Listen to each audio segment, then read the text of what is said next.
तो पाकिस्तान के अंदर आज एक बड़ा शोर मचा हुआ है और वो ये है कि एक ऑयल एंड गैस कंपनी है शेल।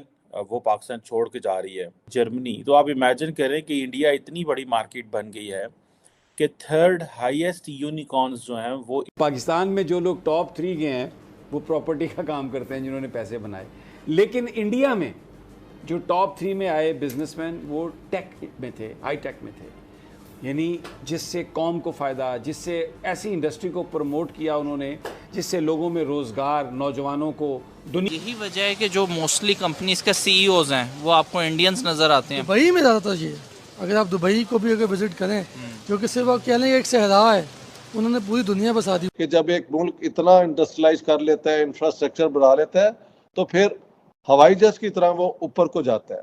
तो इंडिया उस स्टेज में वो ऑलरेडी दुनिया की 5वीं बड़ी मैशियत थी, लेकिन अब लेटेस्ट जो आ रहे हैं फिगर वो लग रहा है कि दुनिया की दूसरी बड़ी मैशियत बनने जा रही है। तो हमें देखें नाज़रीन, इंडिया के जीडीपी नंबर्स ने पूरी दुनिया को शॉक कर दिया है। 7.2% ग्रोथ रेट के साथ इंडिया की इकॉनमी इस वक्त दुनिया की फास्टेस्ट ग्रोइंग इकॉनमी। जी के अगर टैंकर्स आ भी गए तो ये क्या कर लेंगे? यहाँ की कंपनीज तो भाग रही हैं बाहर। मैंने आपको बता दिया है कि ये जो शेल पेट्रोलियम, ये यहाँ से इन्होंने अपना ख़त्म कर दिया बिजनेस। तो पाकिस्तान के अंदर आज एक बड़ा शोर मचा हुआ है और वो ये है कि एक ऑयल एंड गैस कंपनी है शेल। वो पाकिस्तान छोड़ के इंडिया जैसा मुल्क जो कि पिछले 10 साल से नरेंद्र मोदी चला रहा है, उसने यार पकड़ के, वो चाय वाले ने पकड़ के गेम कहाँ की कहाँ उखाड़ के ले गया। ठीक है, आज दुनिया, इंडिया जो है, दुनिया नाम लेती है। वो अमेरिकन भाग भाग के इंडिया आ रहे हैं। ठीक है जी, मोदी के विजिट से पहले defence secretary and Jake Sullivan जो है वो इंडिया आके बैठे हुए हैं कि ये हम प्रॉपर डिस्कशन करना चाहते हैं कि हमने क्या करना है। जो मुआहदे मोदी साहब और बाइडन साहब के बीच में होने, उसके वाले से बातें होनी है। मेरा वजीर आजम को तो कोई मिडल ईस्ट में इन्वाइट नहीं करता। दुख तो मुझे होता है, बिकॉज आई कैरी। यहाँ के रोड बहुत डेवलप करते हैं, इंफ्रास्ट्रक्चर यहाँ पे बहुत हो गया है। और यहाँ पे जो इंडस्ट्रियल डेवलपमेंट है ना इंडिया की, वो अगले आने वाले सालों में उसे कहते हैं डब्ल्यू रोस्टोव की एक थ्योरी है, टेक ऑफ, कि जब एक मुल्क इतना इंडस्ट्रियलाइज कर लेता है, इंफ्रास्ट्रक्चर बढ़ा लेता है, तो फिर हवाई जहाज की तरह वो ऊपर को जाता है। तो इंडिया उस स्टेज में नजर आता है। एक और बात शायद आपसे बात नहीं, मैंने पहले नहीं की, आम हमारी जैसे middle class, lower middle class की लड़कियां जब चाहें रोड पे पैदल फिर सकती हैं, अकेली फिर सकती हैं, दुकानों पे जा सकती हैं, ऑफिस में काम कर सकती हैं, वो स्कूटर पे, साइकिलों पे, हर जगह पे मैंने नजर, ये सबसे बड़ा कंट्रास्ट है। वाघा क्रॉस करें उधर से तब भी ये कंट्रास्ट नजर आता है, लेकिन अब तो बहुत ज्यादा नजर आता है कि यहाँ women are very very very free. South Asia के नाज़रीन, इंडिया के जीडीपी नंबर्स ने पूरी दुनिया को शॉक कर दिया है। 7.2% ग्रोथ रेट के साथ इंडिया की इकॉनमी इस वक्त दुनिया की फास्टेस्ट ग्रोइंग इकॉनमी। वो ऑलरेडी दुनिया की 5वीं बड़ी मैशियत थी, लेकिन अब लेटेस्ट जो आ रहे हैं फिगर वो लग रहा है कि दुनिया की दूसरी बड़ी मैशियत बनने जा रही है। तो हमें देखें, अगर वो तरक्की कर रहा है तो कोई भी, चाहे वो देखें हमारे उनके साथ इख्तलाफात हैं, लेकिन अगर वो तरक्की कर रहा है माशी लिहाज से, उन्होंने एक पॉलिसी के तसलसल को बरकरार रखा है, चाहे मे भी कांग्रेस की गवर्नमेंट हो या बीजेपी की गवर्नमेंट हो। वो सिर्फ ये कि वो अपनी मैन्युफैक्चरिंग जितनी भी प्रोडक्ट्स की है वो अपनी कंट्री में कर रहे हैं और हम ज़्यादा इंपोर्ट कर रहे हैं, जैसे चाइना से या बांग्लादेश से ले रहे हैं।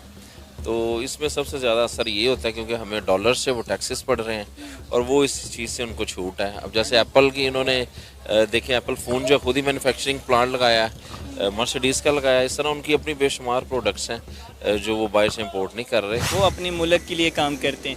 हमारे जो पॉलिटिक्स, जो सियासतदान हैं, वो अपने लिए, ज़ाती अपने लिए काम करते हैं और उनमें और इनमें बहुत ज़्यादा फ़र्क आ चुका है। अब वो उनका जितना भी सिस्टम है ना, वो अपने मुल्क के मफादात। 64 यूनिकॉर्न्स हैं, यूके में 2 हैं, एक जर्मनी। तो आप इमेजिन करें कि इंडिया इतनी बड़ी मार्केट बन गई है कि थर्ड हाईएस्ट यूनिकॉर्न्स जो हैं वो इंडिया में आ रही हैं।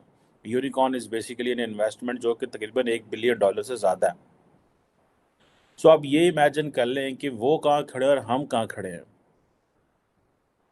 और इंडिया के अंदर ये जो 68 यूनिकॉर्न्स हैं, ये तकरीबन 14 यूनिकॉर्न से चले थे। सो आप ये इमेजिन कर लें कि कितने % इजाफा हुआ है। और ये किस तरह तेज़ी के साथ जो पूरी दुनिया से इन्वेस्टर्स इंडिया आ रहे हैं। और आप ये देखिए जो हमारी जो शेल कंपनी है ये जो चली गई है, जारी बात है ये एक जिसे कहते हैं ना बड़ा बड़ा धचका है। मुझे तो देख के कि आ रहा है भाई इंडिया जो है वो सबसे ज़्यादा यूनिकॉर्न्स खींच के ले गया भाई, 3rd highest number of unicorns.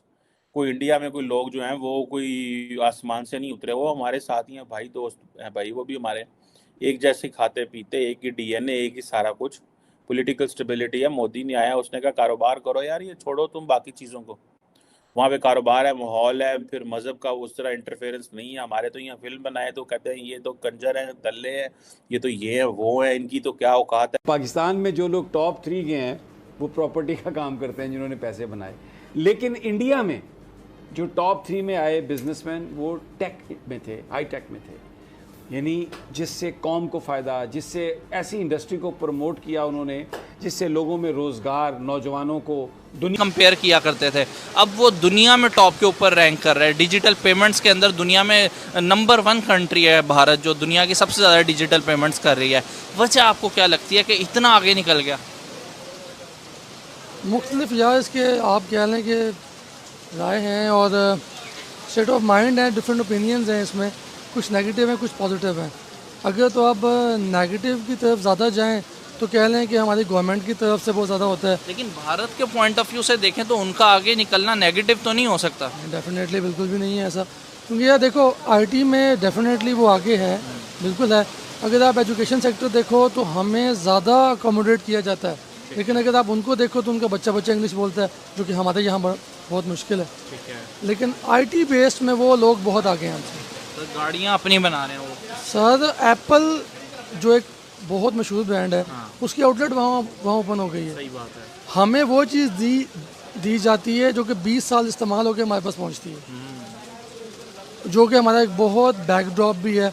हमें यही वो चाहिए कि हमें इस वक्त आर्टिफिशियल इंटेलिजेंस को ऑन प्रायोरिटी बेसिस रखना चाहिए, ना कि एज़ कम्पेयर टू अभी आप देखें कितने बच्चे होंगे जो आर्टिफिशियल इंटेलिजेंस की डिग्री कर रहे होंगे।